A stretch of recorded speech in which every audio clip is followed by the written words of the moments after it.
Indirect and diffused scares. This is Scaring Safely with Sammy. When the guests come in, they're walking through my area, I like to burst out at them and they fall to the floor and I lord over them. Well, that's how I feel about it. But sometimes later in the night, when the guests get a little bit more rowdy and a little bit more drunk, and if you feel the crowds are turning, sometimes you need another technique or two to help you get the scare, but still stay safe. This is not discounting distance, levels, and angles in the buffer hand. This is just two more techniques, and these are the indirect scare and the diffused scare. And basically the way that these work are that they take away the challenge from the guests while still getting the scare. Because that's one of the things that's going on. Getting drunk a little bit later and, you know, what, you guys think that you're tougher than me? Well, if somebody comes out and tries to show me how tough they are, I'm going to show them how tough I am, and I'm going to punch a scare actor whose job it is to not touch me.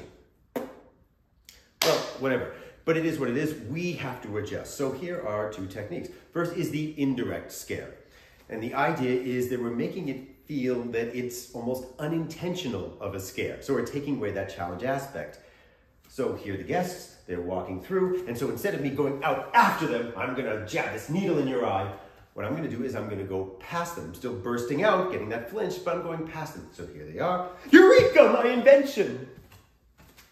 What that's done is it makes take the challenge out. It makes them feel, oh, well, that was an accident. They weren't purposefully, trying to show that they were tougher than me. And not only that, but while that's processing, we've moved on by going past them. We've moved past them. So we can do this forward, we can do this back, whatever it is. By the time that they kind of realize, oh, they went out and scared me, we're gone.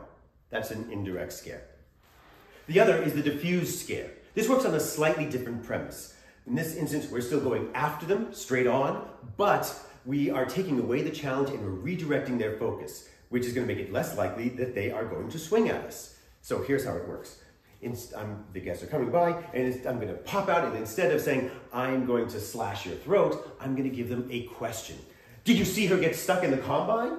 Now, by asking a question, I've triggered a couple different things. First is they want to respond to the question. This is a natural thing. Somebody asks you a question, first impulse is to respond to the question.